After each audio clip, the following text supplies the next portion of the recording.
नमस्ते दोस्तों। अगर आपका स्पिरिचुअलिटी, धर्म, भक्ति या भगवान में थोड़ा भी इंटरेस्ट है, तो आपने शायद ये बात सुनी हो कि भगवान को जानने की शुरुआत खुद को जानने से शुरू होती है और खुद को पूरी तरह जानकर ही खत्म भी होती है। इसलिए इंडियन फिलॉसफी जैसे वेदांत में अहम ब्रह्मास्मि और तत्वमसि की बात की गई है। लेकिन अब ये सवाल उठता है कि खुद को जाने कैसे, या फिर आपके लिए खुद को जानना इम्पोर्टेंट भी है या नहीं। अगर नहीं, तो ये वीडियो और फ्रीडम फ्रॉम नोन पर बेस्ड आगे आने वाले वीडियोस आपके लिए नहीं हैं। लेकिन अगर आप खुद को जानना चाहते हैं, तो चलिए इसकी शुरुआत करते हैं आज के इस वीडियो में। हमें इस दुनिया में कुछ भी नया सीखने के लिए एक टीचर, गुरु या गाइड की जरूरत तो पड़ती है। और इसलिए पुराने समय में आत्मज्ञान या आत्म साक्षात्कार पाने के लिए लोग गुरु की तलाश में निकलते थे। लेकिन जय कृष्णमूर्ति जी का तरीका यहाँ थोड़ा अलग है, क्योंकि उनका मानना था कि खुद को जानने के लिए किसी भी स्पिरिचुअल लीडर या गुरु को फॉलो कभी नहीं करना चाहिए। और इसके पीछे एक गहरी बात है। सेल्फ नॉलेज यानी आत्मज्ञान सिर्फ वो गुरु सिखा सकता है जो खुद आत्मज्ञानी हो। जबकि 20th सेंचुरी आते आते इस दुनिया में इतने फेक गुरु हो चुके थे जिनका आत्मज्ञान से दूर दूर तक कोई रिश्ता नहीं था, लेकिन वो लोगों को आत्मज्ञान की बातें बता रहे थे। और आज भी इस तरह के गुरुओं की संख्या पहले से कम नहीं हुई है, बल्कि काफी बढ़ गई है। और अगर आप आत्मज्ञान प्राप्त करने के लिए किसी स्पिरिचुअल लीडर या गुरु को फॉलो करना शुरू करते हो, तो आपके भटक जाने के चांसेस कहीं ज्यादा हैं। तो फिर हमें ये आत्मज्ञान किस तरह से मिलेगा? इसका सबसे सेफ तरीका है क्वेश्चनिंग, यानी सेल्फ इंक्वायरी। हमें एक स्टूडेंट की तरह अपनी हर उस चीज पर जिसे हमने काफी इंपॉर्टेंस दे रखी है, एक क्वेश्चन मार्क लगाना पड़ेगा, ताकि हम अपने बिलीफ्स और मान्यताओं से बाहर आकर रियलिटी को समझ पाएं। अब ये सेल्फ इंक्वायरी या क्वेश्चनिंग सुनने में तो बहुत आसान लगती है, और ये आसान है भी।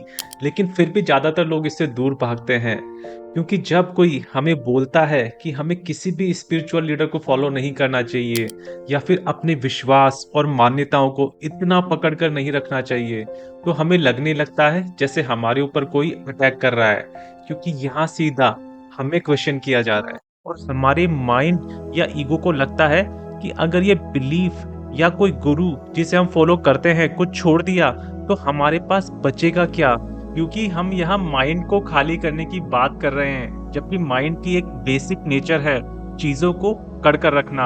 और इसलिए जब कोई इंसान जो बहुत ज्यादा बिलीफ में जी रहा है, जब अपने बिलीफ को क्वेश्चन करना शुरू करता है, तो उसके अंदर एक डर हावी होने लगता है। क्योंकि इंसान के लिए अपने बिलीफ को छोड़ना जैसे अपने आप को मिटाने जैसा है। क्योंकि हमने कभी अपने आप को, अपनी सोच और विश्वास का जो एक बहुत ही लिमिटेड सा दायरा बना रखा है, उसके बाहर देखा ही नहीं है। लेकिन अगर आप अपने आप को, अपने माइंड को थोड़ा भी फ्लेक्सिबल कर पाए, तो आपको पता चलेगा कि सेल्फ इंक्वायरी कोई अनहेल्दी प्रोसेस नहीं है, बल्कि ये एक हाईएस्ट लेवल ऑफ इंटेलिजेंस है। क्योंकि सिर्फ क्वेश्चनिंग के थ्रू हम अपनी असलियत को पूरी तरह से समझ सकते हैं। अब हम यहाँ सिर्फ अपनी बॉडी, थॉट्स और इमोशंस को समझने की बात नहीं कर रहे हैं, बल्कि इन सब के पीछे जो रियलिटी में हम हैं, उसको भी समझने की बात हो रही है। खुद को समझने की शुरुआत कैसे करी जाए? ज्यादातर लोग सोचते हैं कि इसके लिए तो संन्यास लेकर, सब कुछ छोड़कर किसी आश्रम में, जंगल में या कहीं अकेले में जाकर बैठना पड़ेगा। लेकिन क्या सिर्फ अकेले में मेडिटेशन करके हम अपने माइंड की सारी लेयर्स को समझ सकते हैं? अकेले में मेडिटेशन करके हम अपने माइंड को थॉटलेस स्टेट में लाकर थोड़ी देर के लिए शांति तो एक्सपीरियंस कर सकते हैं, लेकिन अपने आप को समझ नहीं सकते। क्योंकि हमारा अपना अलग कोई एग्जिस्टेंस है ही नहीं। हमारा मैं इस बात पर डिपेंड करता है कि हमारे बाकी लोगों के साथ क्या रिलेशनशिप हैं, हमारे अंदर किस तरह के आइडियाज, डिजायर्स और लाइक एंड डिसलाइक स्टोर हैं। और हम खुद को समझने की शुरुआत इन सब चीजों को ऑब्जर्व करके ही कर सकते हैं। यहाँ थोड़ा और डीप में चलते हैं। अगर आप खुद को ऑब्जर्व करके जो आपको अपने बारे में पता चल रहा है, उसे स्टोर करते जा रहे हो, तो ये फिर एक माइंड गेम शुरू हो जाएगा। क्योंकि अब आप अपने आप को ऑब्जर्व करके जो नॉलेज मिली है, उसे मेमोरी में स्टोर करते जा रहे हो। और फिर उसी मेमोरी में स्टोर की हुई नॉलेज से आप अपने आप को जज करना शुरू कर दोगे। वो थोड़े ही टाइम में आपका माइंड आपको बोलना शुरू कर देगा कि मैं तो खुद को जानता हूँ, और आपकी खुद को जानने की ये प्रोसेस वहीं रुक जाएगी। इसलिए खुद को जानने की इस प्रोसेस को हमें स्कूल या कॉलेज की पढ़ाई की तरह नहीं बनाना चाहिए। खुद को जानने के लिए हमें बिना किसी जजमेंट या ओपिनियन के अपने साथ रहना होगा। मतलब अपने हर मूवमेंट, हर एक एक्शन को ऑब्जर्व करना पड़ेगा। और ये काम सिर्फ वो इंसान कर सकता है जिसका माइंड फ्री है या थोड़ा फ्लेक्सिबल है। एक ऐसा माइंड जिसे लोगों के साथ आर्ग्यूमेंट करने में ज़्यादा इंटरेस्ट ना हो, जो हमेशा किसी को सही या गलत बताने में ना लगा हो, जो ग्रीड से थोड़ा फ्री हो, क्योंकि इन सब बातों में उलझा हुआ माइंड तो कभी खुद को ऑब्जर्व कर ही नहीं सकता। हम सब ने अपनी एक इमेज अपने माइंड में बना रखी है, और वो इमेज ही हमें बताती है कि हम क्या हैं और हमें क्या बनना है। और यही इमेज हम वास्तव में क्या हैं उसे देखने से हमें रोकती है। और खुद को ऑब्जर्व करने के लिए हमें अपनी इसी इमेज से फ्री होना पड़ेगा। और इसके लिए हमें अपनी इस इमेज को पहले समझना पड़ेगा, जिसे हमारे पैदा होने के बाद हमारे आसपास के एनवायरनमेंट से इन्फ्लुएंस होकर हम खुद बनाते हैं। हमारी इस इमेज को इन्फ्लुएंस करने वाले बहुत सारे फैक्टर्स हैं, जिसमें हमारी family, caste, religion, nationality, language और एजुकेशन से लेकर बहुत सारी परंपराएं शामिल हैं। और जब हमारी ऑब्जर्वेशन ये सब चीजें देखना शुरू करने लगती है, तब हमें पता चलता है कि हमारा माइंड किस तरह से कंडीशन्ड हुआ पड़ा है।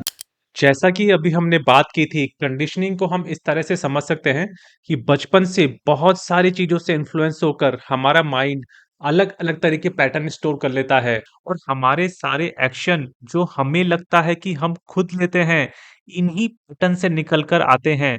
मतलब हमारा पास्ट ही हमारे प्रेज़ेंट और फ्यूचर को डोमिनेट करता है। अब इतना समझ जाने के बाद क्या आप अपने माइंड या पास्ट की गुलामी से फ्री होना चाहते हैं? अगर हाँ, तो उसका सिर्फ एक तरीका है, आपको अपने हर एक एक्शन और हर एक रिस्पॉन्स को मॉनिटर करना पड़ेगा। यानी आपको अपने माइंड से डिस्टेंस बनाने की शुरुआत करनी होगी। और योगा और मेडिटेशन या जितनी भी स्पिरिचुअल प्रैक्टिसेस बनाई गई हैं, उनका ऑब्जेक्टिव भी माइंड से डिस्टेंस बनाकर माइंड के पीछे क्या है, वहाँ पहुँचना रहा है। वो अलग बात है कि इंसान इन सब चीज़ों को लेकर भी या तो कोई कहानी अपने दिमाग में बना लेता है, या एक मशीन की तरह इन सब विधियों को करना शुरू कर देता है। और इसलिए हमें जे कृष्णमूर्ति जी जैसे लोगों की ज़रूरत पड़ती है, जिन्होंने सब तरह की स्पिरिचुअल प्रैक्टिसेस को रिजेक्ट करके सिर्फ माइंड को ऑब्जर्व करके माइंड के लिमिटेशंस को देख लेने की बात की है।